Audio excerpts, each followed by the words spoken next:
from the land of the Five Rivers.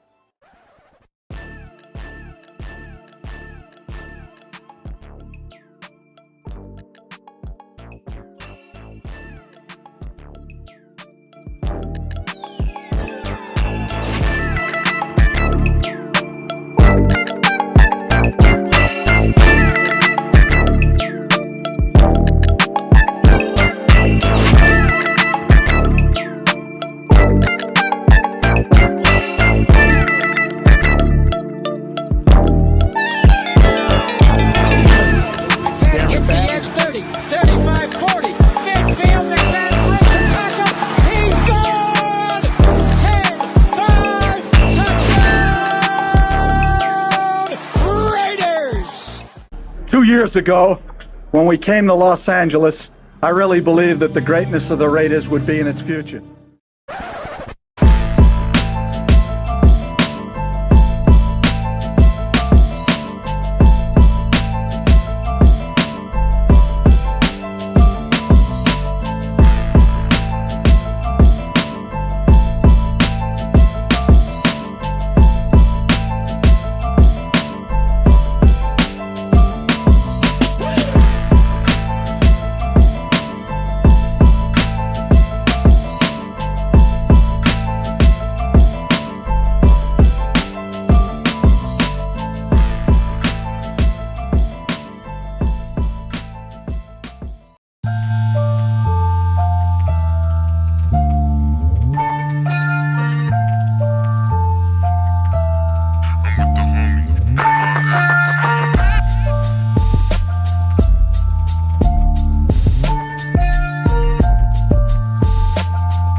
One of them hits now. Heard back from Earth, they just shot a few of my ships down. It's safe to say I'm totally pissed. Wow, my cloaking devices just malfunction. Guess it's time for a sit down. This is the problem I got with humans, mostly the common man. Constantly fucking with energy they don't understand. Always thinking they got the upper hand. The G-forces from my maneuvers can snap your spine like a rubber band. I shouldn't waste my time, they ain't half as nice. Put a Red Bull in your coffin so your ghost can have wings in the afterlife. Let's rock and roll like a belly dancer's rhinestone. It was my idea to shake the pineal gland like a pine cone. My thoughts create hurricanes, tornadoes, and cyclones. A punch for me is like an avalanche of granite and limestone. You live here, now this is my home. I neuralize both your retinas, you wake up staring at the screen of your iPhone. Confused by the light plus the high tone. And now we connected from the microchip I placed next to your thigh bone. It's hard to understand cause you're mind blown, but I gotta cut communication. Your government just scrambled they spy drones. That voice speaking Sumerian, the oldest language in human history. I can't explain it. What's going on? What's going on? I'm having some technical difficulties at the start of the show. But I appreciate everybody coming through, man. We got, man. This is a collab that's been, hey, man. This is the most requested in my mind, everybody's mind, man. Hey, myself. Let me get myself together. But Big Mike Raider to the left of me. Appreciate you coming through. Obviously, the Severe Raider. Make sure to hit the like button, subscribe if you haven't subscribed. Man, hey, let me get my act together. We'll get everything started, but let's get it started right now. NFL rule changes happened this week. let's get into it, man. What are your thoughts on the changes? It wasn't just one rule, but the big one is the kickoff being a change. And I'll play a visual in a second, but give me 1 second. I get set up. What are your thoughts on the kickoff change, Big Mike? Well, for the purpose of them making these changes and all the years of them trying to make these changes is for the safety of the game. Now, in them trying to make the game safer, these players have forgotten how to tackle. Let's just be honest, right? So this new kickoff rule is going to be forcing people to learn how to tackle all over again.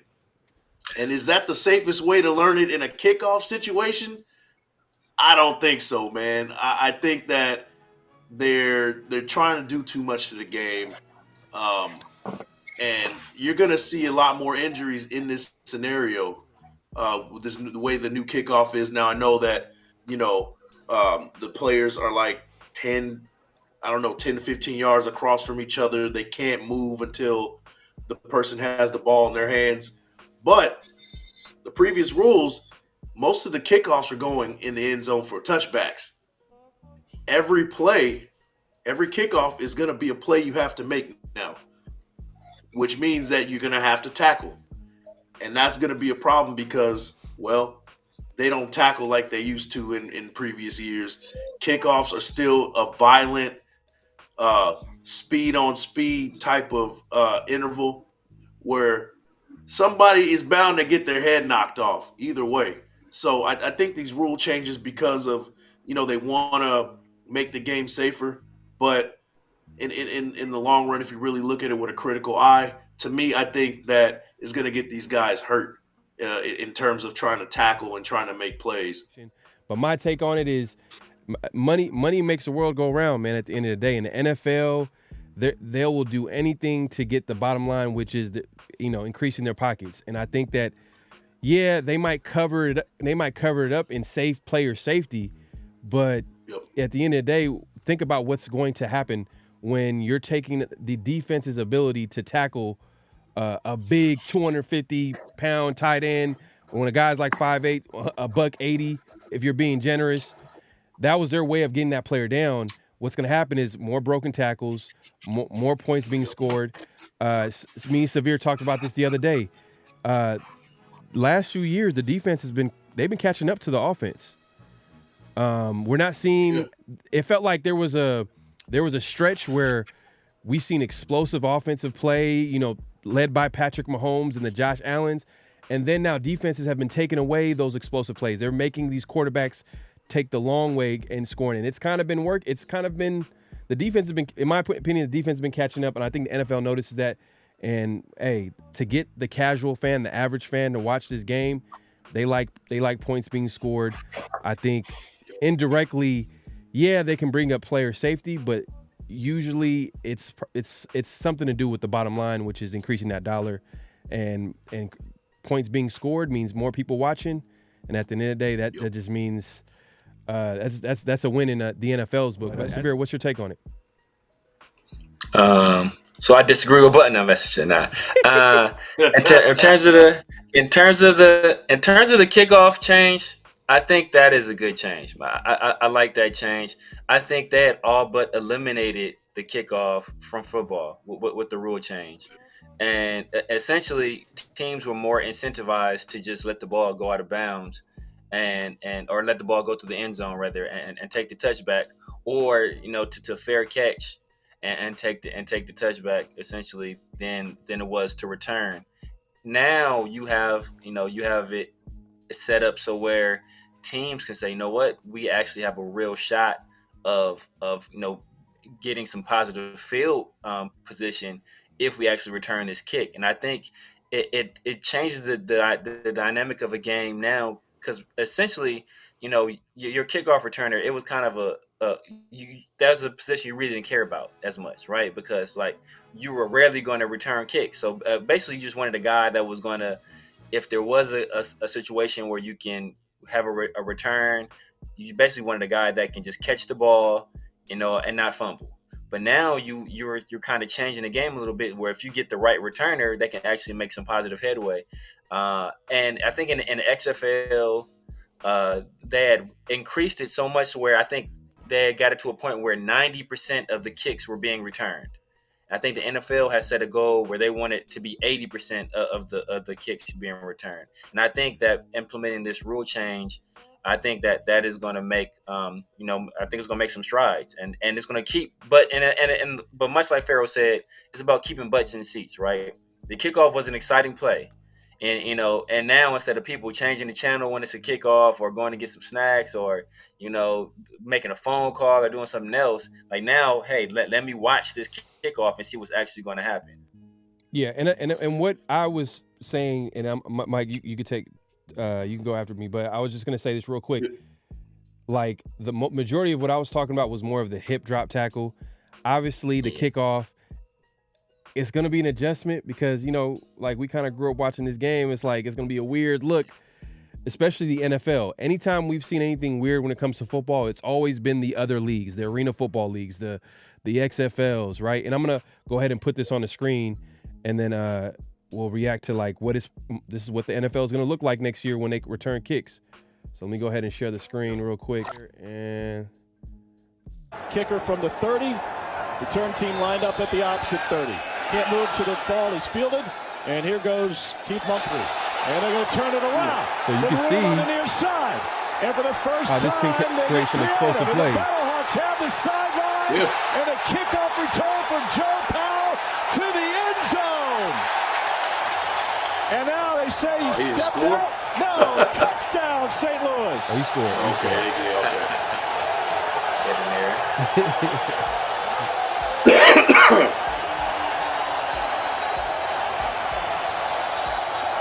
90-yard kickoff return for a score for the Battlehawks. All the XFL averaging just 12 points a game, and right now they've got 27, having settled down with the change Luis Perez over the last couple of weeks. He out. And there's Austin Walter. That may be the answer that Dallas is looking for. Austin Walter Takes the kickoff. Kicker from the 30. That's a familiar name. Yeah. Austin Walter, a.k.a. Andrew Walter. Yeah, pretty much. Damn near. They cousins for sure. People that saw our last show would know what I'm talking about. But and that was not the only things that was just. I think that was the hip the tackle to get the player down. That was a big one that a lot of people were talking about, and obviously the kickoff change. But I believe I have the rules here, so I'll just share it real quick so everybody can see. You'll be able to see it in just a second. And this one is interesting. It says one of the rules here says is to include a. Let's see here. I think I was reading this. Here. So these are like the new rules here that's been adjusted here. So let me just take a look. You got so look, to allow a replay review when there is clear and obvious visual evidence that the game clock expired before the snap. So how many times have we seen like the play clock go down on a QB and it gets down to 0, and then the usually the refs kind of go with the quarterback. They won't like call it, but this is going to be interesting too. This people are not talking about this, but this is something that they're going to probably call and enforce and review too as well. So like this is going to be a penalty on a lot of young QBs, rookie QBs trying to get the play in. And look at number 6 though. Number 6 is one that is of interest, because remember we had that situation where they blew the whistle. Remember, against the Bengals, I want to say, where they blew the whistle, and then they end up getting, and everybody stopped playing, and they end up getting that touchdown against us. That's a good point.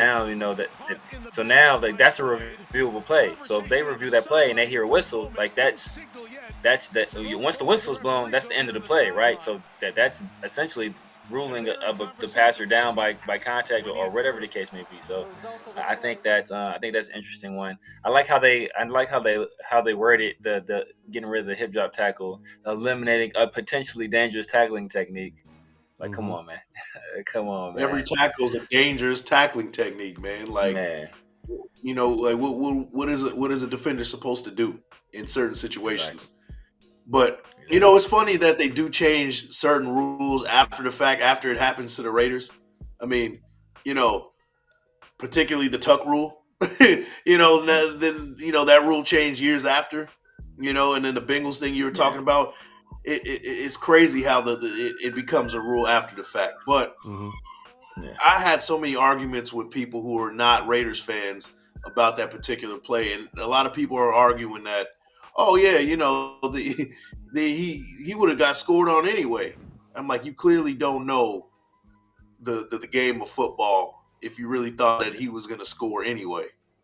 People move as fast as that. Like it's if somebody stops for a second and just watches the ball, that's a difference. If you hear the whistle, it's a big difference. So, right. I digress on that one, but it's a lot of rules that are making some of the game better. But when the referees have too much hand in the game, I don't like that either. At the end of the day, sometimes it's like, okay, let the boys play. If there's going to be some errors, 90s football, we went through the whole 80s and 90s watching football, and they didn't have none of these rules. But the game was just as good or arguably better, And I feel like the refs have too much of a hand in the game right now, and I don't know how I feel about it. I don't think I think too many rules sometimes kind of waters down the game. Moving on from the NFL, we're gonna talk about the Raiders, man. At the end of the day, this is a Raiders show, and let's get it. Free agency has come and kind of gone, and the Raiders made some moves. Let me play this clip real quick of AP the other day sat down for an interview during the owners' annual meeting, and we'll start talking about it in a second here. Let me go ahead and put it on the screen so everybody can see. All right. When let's just say you need some depth on the offensive line or a starter on the offensive line, are you one of the, we got to get that done right now, or can you see the bigger picture in this process? Yeah, I think initially I'm always going to be like, I want to get it done now. Again, I've always said, when you're in this position, I'm racing time, right? And that doesn't stop now. You want to win now. You want to put the best team together now, but you also understand it's a process. It's a process, and it's a great question about the offensive line because that's something that, we still need to fill there at that position, and there's 1,000 ways to do it, right? It's not always through free agency. There's a draft, and then there's other ways otherwise. But what are your thoughts of free agency and what the Raiders can do now to do you think there's some guy out there that possibly we can add for depth? Because right tackle is a big position, and AP, you're hearing AP is kind of like implying like, hey, look, we got the draft, we got this, we're not going to force it. What are your thoughts, Big Mike? Yeah, I think that we're in that second, arguably third, and it depends on how you see it, that third wave of free agency. And I think for the first wave, they made the move that they had to do. They got in there and they got out of there. Now, the Gardner Minshew thing, to me, I think that's debatable, right? Now, we've talked about this before. I'm not going to get too long-winded on it. But, I think as far as what we're going to do for the next, the next move is we're going to bring those ancillary pieces in there and spend not as much. We're going to be fiscally responsible as far as spending money. And, we got to address the trenches. We got to get, another right tackle, maybe a right guard in terms of maybe not necessarily a starter, but somebody that's a depth piece. Maybe that can come in and be that starter. Do we look at, once again, a Greg Van Roten, just for continuity? Do we look at, these lower level guys that can still get the job done for cheap? And then once we hit the draft, we can address maybe a starter for the future or somebody that can currently, can just jump in right away and guard. Particularly, I like Cooper Beebe. That's my guy. I've been saying that since day one in the draft. You can pick him up maybe the early third, late second, move up, do what you got to do to get him. That'll be something that I look at. But one thing I want to say about Antonio Pierce, I sing his praises every time he gets in front of the camera. One thing I like about what he's doing so far is that he is a lot more transparent in front of the camera, and he'll let you know how he feels about what the team is looking like, what his thought process is, what the next moves are going to be. it's pretty cool as a fan to see that, and he's not insulting our intelligence in doing so, right? We know that we need a guard. We know that we need a right tackle. We know we need another quarterback. We know we need this, that, and the third, right? But he's not, telling us, hey, we're fine. We're going to roll with the guys we got and then do the complete opposite like some previous coaches we've had in the past. It's pretty refreshing as a fan to see that Antonio Pierce is insulting our intelligence.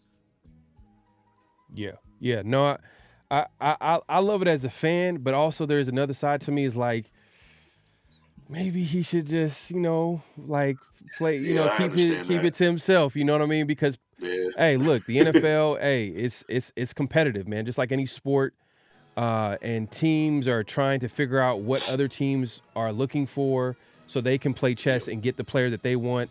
And as much as we like to look at mock drafts, teams have their own mock drafts where they're trying to predict what players are going to be taken at what spots so they can, maneuver through the draft so they can be like, all right, you know what? This is a great opportunity to trade up because we know so-and-so is interested in a QB. So we can't risk. Yeah. So the Raiders is, with Antonio Pierce, he has to understand, like early in the offseason, pretty much the entire offseason, we've been hearing, and it's to the point where the Raiders media is saying this, there's a clip I seen the other day where a player's talking about, we all know who AP, wants to get at QB. And for him to even say that and not even say the name and everybody know, that's not a good thing. You know what I'm saying? So it's kind of a double-edged sword. Yeah, as a fan, I love it because then we kind of figure out like, all right, Raiders are actually making an attempt to like improve here. They're not trying to insult our intelligence, but at the end of the day, it's like, But hey, Severe, what are your thoughts of free agents so far on the clip that we just played? And do you think that the Raiders should make an attempt to sign some players in free agency, or should they just wait until after the draft? I mean, ideally, the plan with free agency is to put yourself in a position where you don't find yourself reaching in the draft, right? So ideally, you would want to, especially on a team like this. I think our biggest need, even above defensive tackle, which we went out there and got, I think our biggest immediate need is on the right side of the offensive line. And I think that it would have been nice if we would have positioned ourselves to bring in a guy that can man that right side, either whether it be right guard or right tackle. And then whatever you decide to do with either of those positions, then you have Munford kind of play the opposite. So if you bring in a right guard, hey, Munford, we know we want to look at you at right tackle. If you bring in a right tackle, hey, Munford, we want you to play right guard. I think that's the ideal situation. But now we kind of put ourselves in a position where, we go into the draft with that. That's a glaring hole on our team. But what I found funny was that, like, AP was like, there's 1,000 ways to do this. That he named 2. He's like, there's 1,000 ways. It's like, is there 1,000 ways, Antonio Pierce? Is there really? Because you gave me 2 and then you ran out of steam after that. So I'm like, what's these other magical ways of like, you got the draft, you got free agency, and you got some other ways too that that's Antonio Pierce. That's what, like, he tells you about everything else, but these other 998 ways to improve your team. Like everything else I tell you, except that. But yeah, man, I would say about AP, like as a content creator and as a fan, I love it. I love the transparency. But then also as a fan, you're like, dang, dog, like, like, keep that on the hush, dog. Like, everybody, like, it makes me think, like, there's a meme where it's like, there are two like important things in life. Number one, like, never give out all the information, and then like number 2 is left blank. But AP filled out number 2 though. He's like, yeah. Then number 2 is what you want to do. It's like, nah, dog. Like, keep something secretive. So right. I love it, man. I love it. I think he's just, the passion for this team, his love for the job, and his love for the team, it just exudes out of him all the time, man. So he'd be so excited, man. Like in that same interview, I think like Josina Anderson. I think it was Josina Anderson. She said something about like, basically going up to get Jayden Daniels. And AP was like, shoot, do you got something that can help us out? I was like, come on, AP. Like, come on. Like, for example, Chargers head coach, Jim Harbaugh, while they were interviewing him at the NFL owners meeting, and the reason why the coaches were there, because they take the league, I think they take their pictures every year, and it happens during that meeting. And I think they asked, they're talking to Jim Harbaugh, and he was talking about the line to me is important. I mean, if I asked you the question of what position group depends on no other position group to be good, but every other position group depends on them to be good, what position group is that? Offensive line. They're not relying on any other position group to be good. They go out and they're good. But yet every other position group relies on the offensive line to be good. And then the D-line, they'll be the ones that argue back, we don't need the offensive line to be good. Do you? Do you like it? Do you like when the offense has a 12-play drive and the field position? Yeah. Oh yeah. Okay. You're right. It's like. So you can see what he's doing there. He's trying to he might. Hey, they very well might take the best offensive line on the board, but also they have a need at maybe receiver. They just traded away Keenan Allen. Do they? You see what I'm saying? You gotta play chess. You know what I mean? And I think that's the way you kind of come at it. AP kind of was like, man, we need a quarterback, bro. Come on, man. We need a quarterback. Hey, we need a running quarterback. He just said the other day, at the interview, he was talking about the hardest QBs to defend are running QBs. He might be very well might be doing that. And the pick at 13 might be offensive tackle or corner, and we'll be talking about some of the corners that can possibly be taken later in the show. But yeah, man, I think that part of AP needs a little bit of growth. That being said, I kind of mentioned it a little bit. I guess we'll just segue into it. Is pro days this week? Some last week we had Caleb Williams, and I believe we had JJ McCarthy last week. Michigan pro days. There's plenty of pro days for all over, but the guys this week, you got Michael Penix.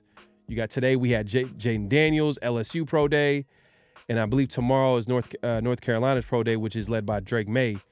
So, what are your thoughts on pro days and the impact on what that will do for a player and the teams that might possibly draft them? Do you think it's a big deal? Do you think that it has any impact, Big Mike?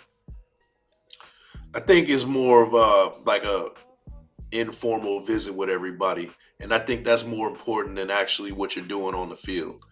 The film is the film at this point.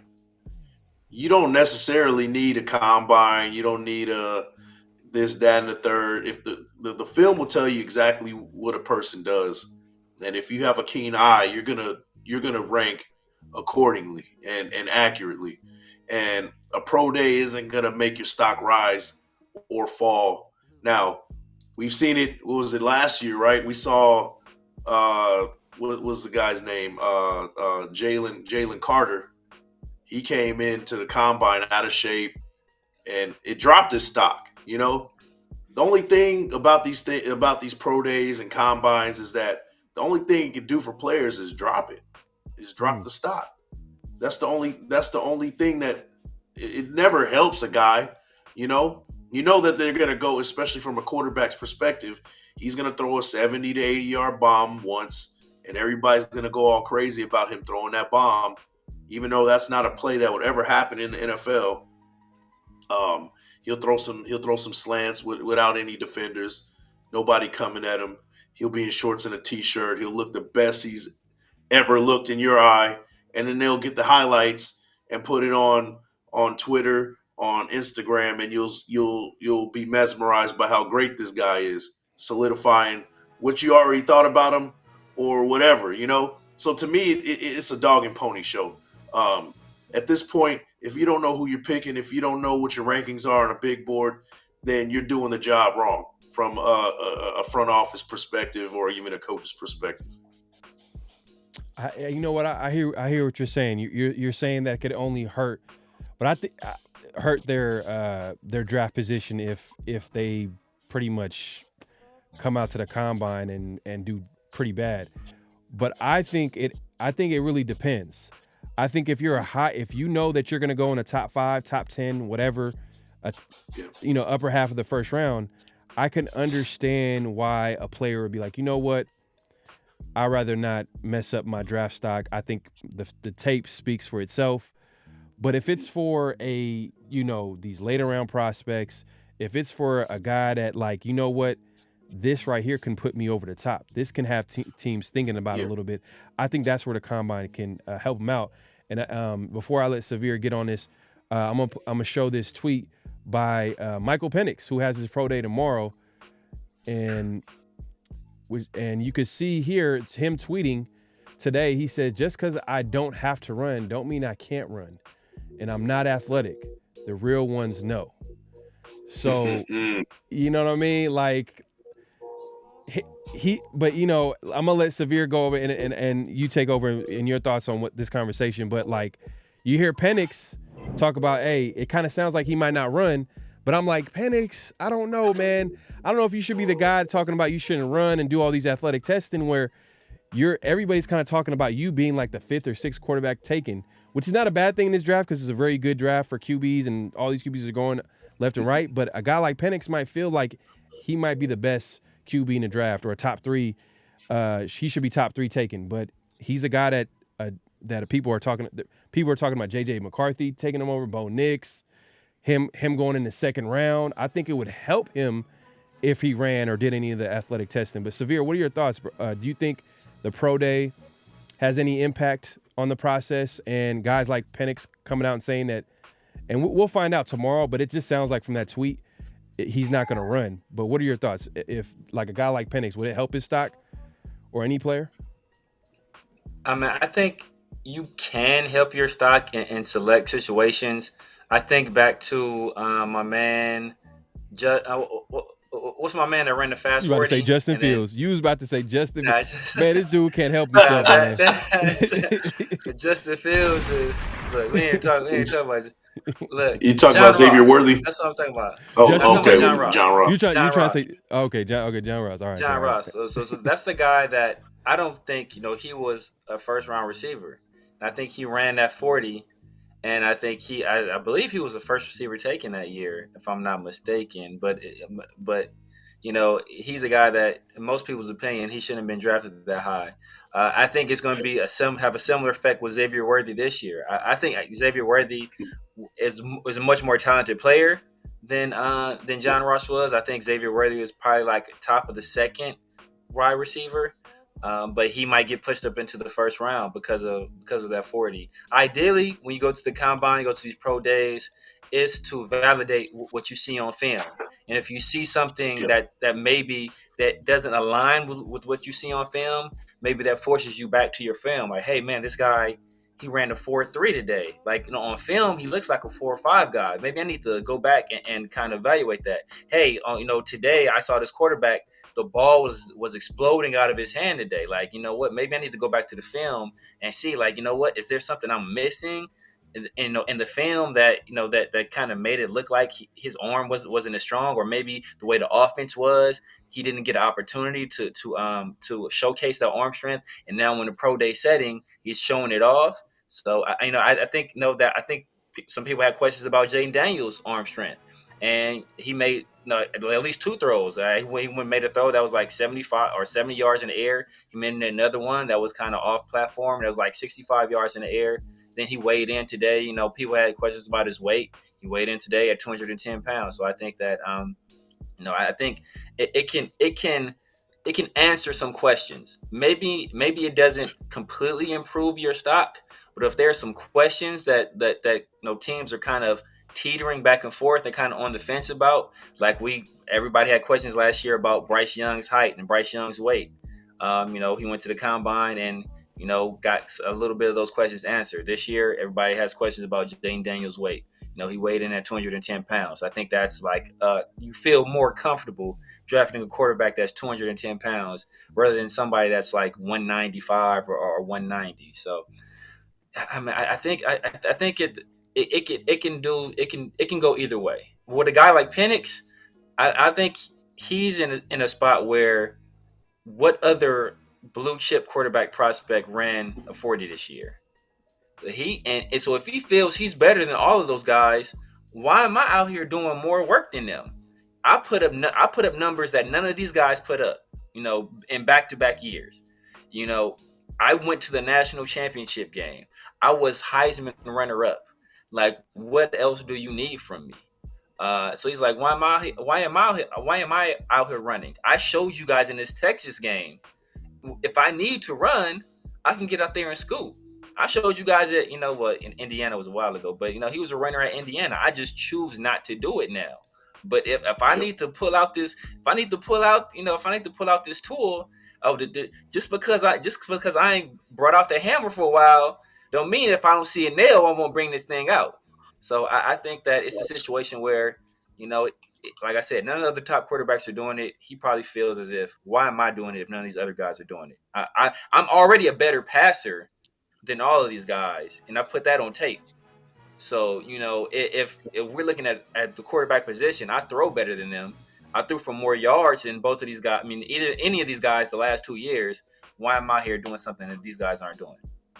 I mean, he played a whole lot of football. He's played 6 years of college football. I mean, and 4 out of those 6 years, he got hurt. Last 2 years, he's with Washington. Obviously, he put up some big-time numbers. But, people are questioning. I'm just saying, like, people are questioning him as a prospect. What is his ceiling? Can he move around? Like, and you can see it. You can see it. So people are talking about he's athletic. He can move around. But we haven't. These are questions that he needs to answer. I feel like Jayden Daniels, he doesn't have to run. He doesn't have to run. All he has to do is just throw a couple of passes, show off his arm. I think he did the right thing by weighing in, because a lot of people were questioning, like, hey, is this guy, he looks a little lean. Could he, he might, if he takes one sack or a hit, he might get hurt. But he comes in over 200 pounds, which helps his case. So he did all the right things. Guys like Caleb Williams, their draft stock is solidified. But a guy like Michael Penix, he's kind of on the outside looking in. So I understand he might look at it like, hey, I don't have to do this. But like the reality is that these two quarterbacks, their draft stock is solidified. Drake Maye might be a guy that might be sliding. Who knows? J.J. McCarthy smoke has not disappeared at all. So we don't really know where he's going to go. But from what it sounds like, J.J. might be one of the guys that's going to be taken in the top 10. But Michael Penix's name is, for some reason, we could talk about like Michael Penix. I know he's your number 2 guy, in the draft. But at the end of the day, like, I feel like it would have been in his best interest. And hopefully he does. I feel like he should run. I feel like he should do something because it's going to only help his stock. For him, as I think, I don't know. Maybe you guys disagree with Michael Penix, maybe because you guys seen enough. And I know the tape don't lie and all that good stuff. But I feel like his stock would go even higher if he goes out there tomorrow and runs like a 4.4, 4.5. Now he shuts down like, oh, he can't run. On top of what he's shown on tape as a passer. So that's all I'm saying. I think in his specific situation, I think it would help him if he did all the athletic testing tomorrow during his pro day. Just to move it along, one of the quarterbacks that is projected to go in the top 10. And you can argue, is this draft stock going down because no one's really talking about him? Caleb Williams and Jayden Daniels seem like to solidify that number 1 and 2 spot, and that number 3 spot, just according to all this smoke that's going on. But, we don't know if a guy like Drake Maye, where he's going to go. But he recently was asked to name his perfect QB and to pick a quarterback for each attribute. And I'm going to go ahead and play this clip real quick, and we'll react to it after I play it here. 1 second. Let's go. Boom. All right. Build the ultimate quarterback. Yeah, okay, I like that. Yeah. Arm strength. Brett Favre. Back in the day, Brett Favre for sure. Accuracy. Let's go Drew Brees. Rushing ability. Let's go Josh Allen. Mix it up. Let's go Josh Allen. Over Lamar. Yeah, Lamar, okay. Obviously great, but I like Josh's ability. Toughness. That's a good question, too. Let's go Tom Brady. Size. Justin Herbert. Last one, leadership. I already used Tom Brady. Let's go Mahomes. Okay. Got to throw Mahomes in there somewhere, right? Bill. There you go, man. So that was his perfect quarterback. If he had to build it out of the great ones that played before him, he's definitely a little biased there. You can see. Man, that's a very, very interesting list there. Very interesting list. It was an interesting list. Drake May don't like no seasoning on his chicken. Apparently, none at all. None at all, man. This food is he was like, seasonless. give me the Mrs. Dash, and I'm good. That was. Especially the running like quarterback, like the running. He didn't, come on, man. Come on. Mike Vick didn't come to mind. For me, Mike Vick is, even though Lamar Jackson, you could make great argument. He could arguably be the best running quarterback of all time. Obviously, he put up, 1,000 yards in a season. I don't think, did Mike Vick do that at least once in his career? He might have done it, maybe not, or close to it. So. I think he got close. Yeah, but yeah, you keep Randall Cunningham, Michael Vick, Lamar Jackson. Those are names that pop out in my mind. But he went Josh Allen. Maybe that might be his favorite QB. Who knows? But arm strength, he went Brett Favre. Accuracy went Drew Brees. Which Drew Brees is one of the most accurate quarterbacks. That makes sense. Toughness, he went Tom Brady, and I believe size, he went Justin Herbert. Which, when I think of quarterback size, I'm definitely thinking Cam. For sure thinking Cam. But yeah, man, if you guys had your perfect quarterback, I mean, what are your thoughts? What are your thoughts on if you had to build your perfect quarterback or ultimate quarterback? Man. Yeah. Now go ahead, Big Mike. You can take it. So I guess if I had to, first off, let's address the elephant in the room, right? This dude's 20-something years old, 22, 23. I don't know how old he is, but 21. A lot of these kids now don't know the history of the game. So for him you expect him to name anybody of the past. I mean, you're gonna be waiting all day to get that response. So I will say that maybe he's just ill-informed. Exactly, about to say, like he named Brett Favre. Look, Brett Favre, Drew Brees, Tom Brady. I mean, Tom Brady's an easy one, but Brett Favre. To me, he lost me when it came to the Russian quarterback. That's where I was like, bro, are you even watching the game? That's what really made me be like, now. Give credit to Josh Allen. He's a dude too, but I'm not thinking of Josh Allen as far as like historically great running quarterbacks. I don't know. I digress. But if I had to do an ultimate perfect quarterback, accuracy wise, I'm gonna go Steve Young. Now, Steve Young had the quarterback percentage record before Drew Brees, if I'm right. I think so. Yeah. But Steve Young, the difference between the two is that Steve Young did it in a tougher era where defenses can knock a receiver on their butt, So if I had to pick one of the two, for the sake of not picking Drew Brees, I'm going with Steve Young right there. What was the other category? So there was arm strength, accuracy. Arm strength. Now I agree with Brett Favre, but if I had to pick somebody else, Mike Vick. Yeah. One throw that really sticks out to me is when he was with Philly and they were playing Washington on that Monday night game. That throw he had to Deshaun and throws that like 70-yard frozen rope down to Deshaun Jackson. From like the 5-yard line, man. Yeah. And that arm strength was elite. And he probably was on I think they were on like maybe the 20-yard line or 15-yard line, but it was a play action. So where he was standing was literally near the 5-yard line, and he just unleashed one. He almost overthrew him. That was the crazy part. He almost overthrew him, and he got him in stride at like the 20-yard line or something crazy like that. Like that was one of the best throws I've ever seen. So I'll pick Michael Vick for that one, right? running quarterbacks, I can't pick Vic twice. I won't pick Vic twice, but I will go.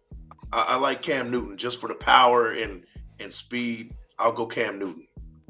And then toughness. Anybody who can play quarterback without an ACL is a tough quarterback in my book. John Elway. I'll go with John Elway for toughness. Yeah. Size-wise, Big Ben Roethlisberger. That dude was throwing down offensive linemen off of his back. He would hold the ball to the very end before he threw that ball with the Steelers. So that's what I'll go. In leadership, Tom Brady. There's nobody better. So that'll be my list. Okay. Severe, what would be your list? So I think for arm strength, it's obviously Justin Fields. I mean, Justin. Hey, and you know what? Some and the thing is too, it necessarily doesn't have to be a great quarterback, but it's just whatever the trait that you're trying to get from this player. It's obviously elite in your eyes. So, for example, like arm strength, the person Jamarcus that you Russell. pick, big Jamarcus Russell. I think if you're just looking at arm strength, yeah, just like taking the arm off this person, Jamarcus. I mean, there's not you know what I many mean? guys. Like, there's not Jeff exactly George, Jeff George. You can go Kyle Bowler had a crazy arm too. But for arm strength, I gotta go with Patrick Mahomes, man. I just gotta go with Patrick Mahomes. It was a close one. It's Patrick Mahomes, A-Rod, Stafford. Those are the three guys that immediately come to mind. But I'm giving the edge to Mahomes just because the stuff he can do with it, and from different angles as well. I think it's crazy. For accuracy, go a little bit different direction. I'm gonna go Peyton Manning. I'm gonna go Peyton Manning for accuracy.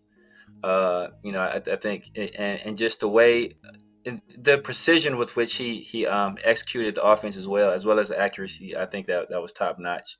But this was a running ability, obviously. My guy Aiden O'Connell, I think that he's changed again for running ability. I mean, I think the easy choice is Lamar, man. I think Lamar is just.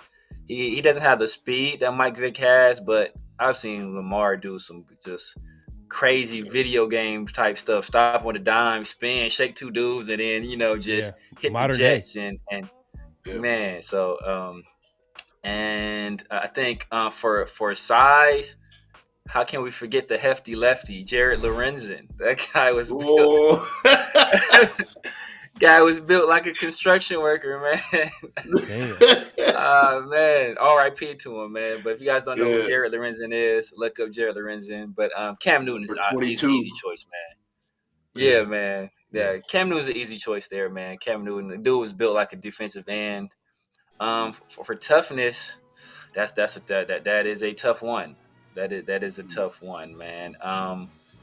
I'm trying to think, man. It got to be a quarterback that was in the 70s or 80s, like, because they used to get mollywopped by the defensive line, clothesline, flipped upside down. Like, man, the stuff the stuff they were allowed to do to quarterbacks back in the day, it is otherworldly, man.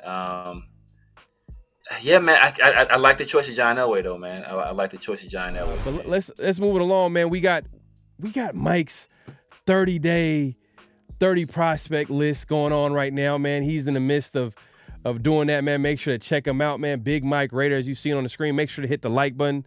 The Severe Raider, you know what I mean? Look at hey, man. This is going to be available on all the channels. Make sure to hit the like button, all that good stuff. But let's get into one of the two guys that you recently, broke down, and that was Terrion Arnold, Alabama cornerback, and then you got Quinyon Mitchell. Who would you go with? I mean, who do you feel like is the better corner? Who fits with the Raiders? They both bring great attributes. Now, Terrion Arnold, his top end speed is decent. Not a great burst, but the dude can cover his ass off. Like he's covered the best wide receivers in coming out of the class. He's been covering a who's who of guys in his career. And, but Quinyon Mitchell, to me, has that underdog mentality, coming from that small school, scrappy mentality. His last 2 years have been unreal as far as statistical. If you look at his PFF grades for the last 2 Broke years, the charts. he broke the charts, Destroyed bro. the charts. He destroyed the charts. So, top it with a 4.33 speed. I'm going Quinyon Mitchell, just for the fact that he's an underdog. He's gritty. He packs a punch. Was it Zerline from NFL.com, the analyst there? He described him as, he's as physical as a safety. He got the size of a running back and covers like an elite corner. Now, when I hear that, man, I hear versatility. He's a cover guy. Now, his issue, or not issue, but people questioning, can you play press coverage? Are you a press guy? Can you go press? Now, I think that he can with the speed that he has. He cleans up a little bit, footwork, get in the film room, understand offenses a little bit more, getting the wide receivers' tendencies. And who better to kind of teach him that than a Devontae Adams?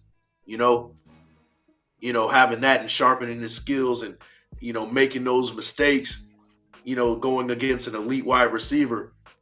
You can see Quinyon Mitchell over the years being a Nnamdi Asomugha type of corner, because you saw it at Toledo with his stats this year.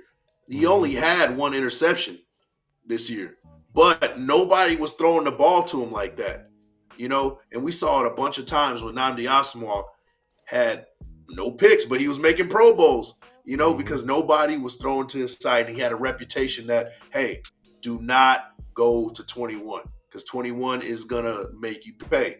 So that's what I see in Quinyon Mitchell, that if he cleans up and becomes that press guy, he already can play off man coverage very well. Zone coverage, he also plays at an elite level. I will go with Quinyon Mitchell over Terrion Arnold. But who are you taking between Quinyon Mitchell and Terrion Arnold? Man, it's a very easy choice. It's Quinyon Mitchell. I've been talking about Quinyon Mitchell. I mean, every people who watch the show, or other show, they've known I've been on Quinyon Mitchell since I saw what he did at the Senior Bowl. At a Senior Bowl, where there were some of the best defensive prospects in this draft were there, like clear cut, Quinyon Mitchell was the best defensive player there. People had questions about him playing press man. He played press man there and did it extremely well, right? He had 2 consecutive years, as Big Mike alluded to, over 90 PFF, over a 90 on the PFF grading scale. Like, he's putting up crazy, crazy numbers. And then just his athleticism. At the end of the day, you need athleticism to play corner, especially with the way the rules are in the NFL. You want guys that are athletes. His movement skills, you saw it at the combine.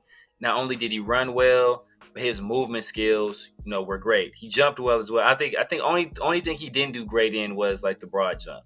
But in terms of his vert and his 40, put up elite times.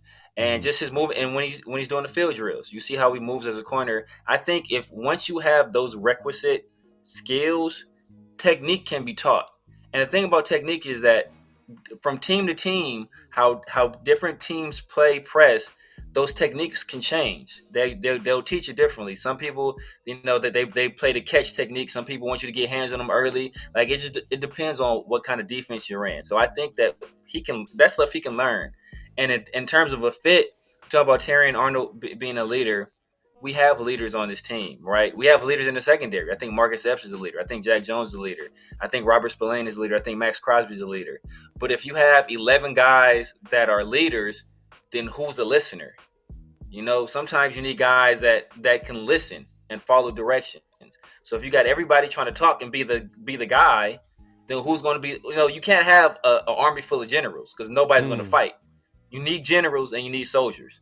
And Quinyon Mitchell is a guy that when you lace him up, like as Mike said, he's an underdog and he's a soldier, and he's gonna get out there and he's gonna get after you. Yeah. Man, I'm telling you, man, like historically what I've seen from guys who have come out of high school who are 3-star athletes who end up matriculating and getting to the NFL tend to fare better than a guy who's been a 5-star, you know, top guy everybody's been looking at for a long time, and that expectations high. And naturally, for some people, they lose some of that drive to keep getting better. Yeah.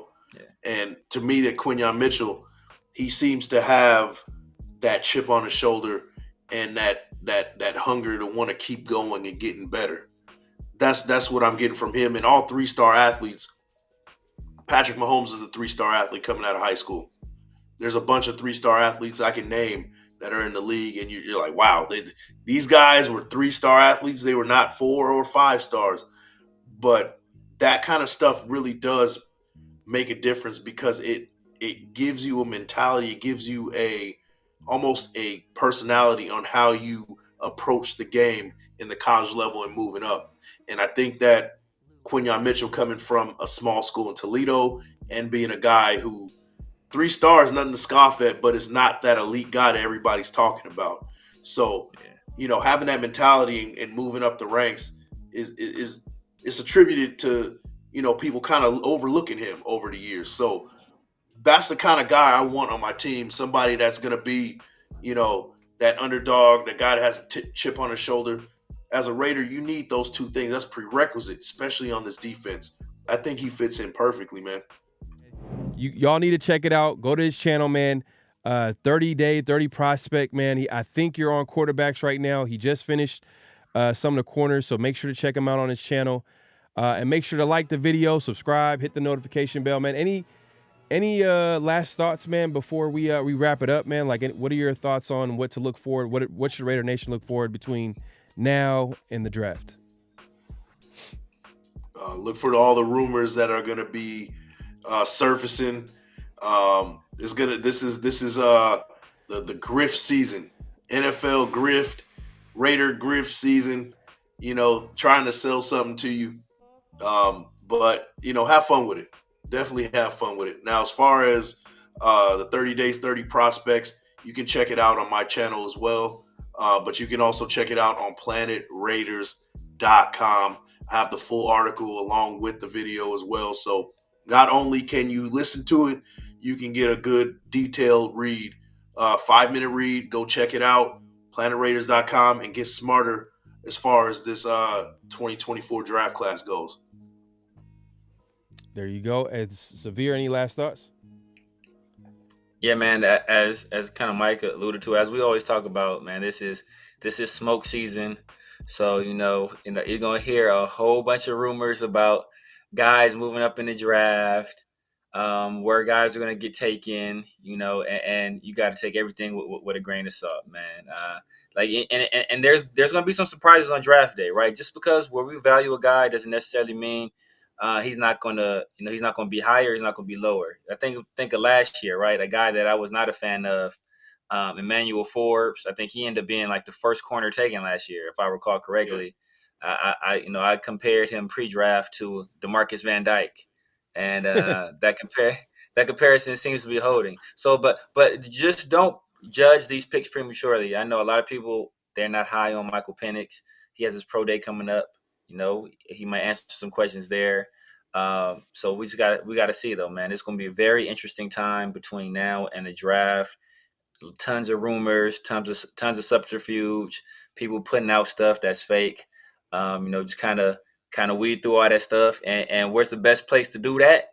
It's right here on this channel and on PlanetRaiders.com. There you Absolutely, go. Absolutely. There you go, man. Hey, man, we appreciate everybody checking this out, man. Like I said, make sure to hit that like button, subscribe. If you haven't subscribed, hit the notification bell. You'll find this on all of our channels, so make sure to subscribe to all our channels. And yeah, man, we're gonna be doing this weekly. So just tune in, man. Tune in. We're gonna be doing this next week as well. And we appreciate everybody coming through and checking out the content, the show. Until next time, peace.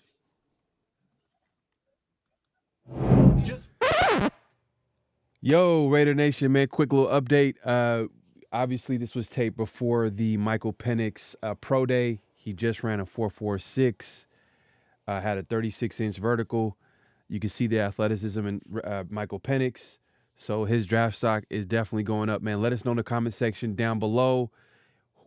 Do we trade up for a guy like Michael Penix? Do we pick him at 13? Do we wait? We let the draft come to us? Let us know down in the comment section, man. Hey, man.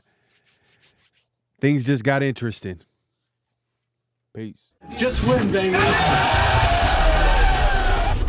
Hello? You play to win the game. You don't play to just play it.